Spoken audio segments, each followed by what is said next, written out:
Jinsab fl-aħħar fażijiet tal-kostruzzjoni l-proġett tal-Mużew tal-Konkatedral ta' San Ġwan.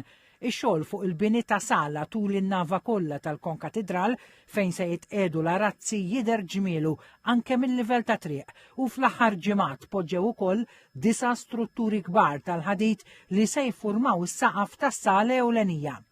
TVM News żar ix-xogħlijiet f'dan il-proġett li waslu f'fażi kruċjali bis-sala ewlenija ħadet il-forma u qed jinbena wkoll l-aċċess għaliha taraġġ tar-raġġ b'wiesa ta' 6 metri u li minnu l-pubbliku jixref fis-sala li se tilqa' l-wirja permanenti ta' 29 arazz ta' Perellos. Spenja bejġi xtoroq, allura tista' timmaġinaw isu kważi huwa bridge ta' madwar 45 metru bej triq sa' San Ġwan u triq Santa Lucia.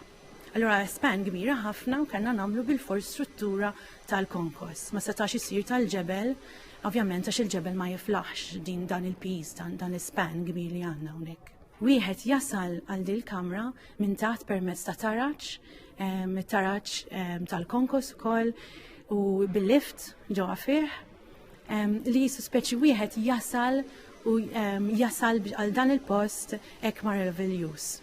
Kif spjegat il-perit Danika Kakija Mifsud, ix-xogħol hawn isir b'sensittività kbira. Bil-materjal, partijiet tal-binja jew strutturi jiddaħlu fil-ħin l-iktar siket tal-ġurnata. Indaħlu l-istrutturi tal-ħadid li ħanaraw fil-kaxxa tal-arazzi, dak kollu jsir xogħol ta' bil-lejl.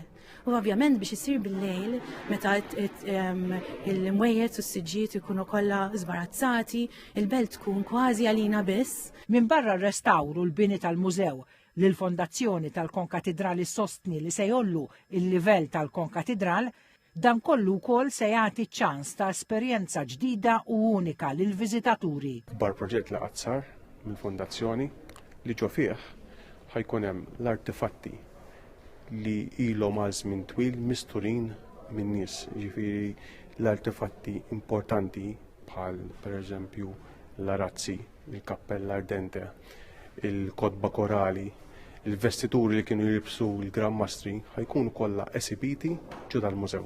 Però hawnhekk peress li inti qed taħdem ġo sit li huwa sit ta' wirt storiku. Aħna qed nismgħu li fil-bidu tal-2026 jekk il-bambin irid dal-proġett ikun komplut. Il-pjani ta' dan il-proġett kienu ġew approvati fl-2016 mill-Awtorità tal-Ippjanar u mis-Sovrintendenza l-Wirt Kulturali bil-barka tal-UNESCO u l-Kumitat Internazzjonali ICOMOS.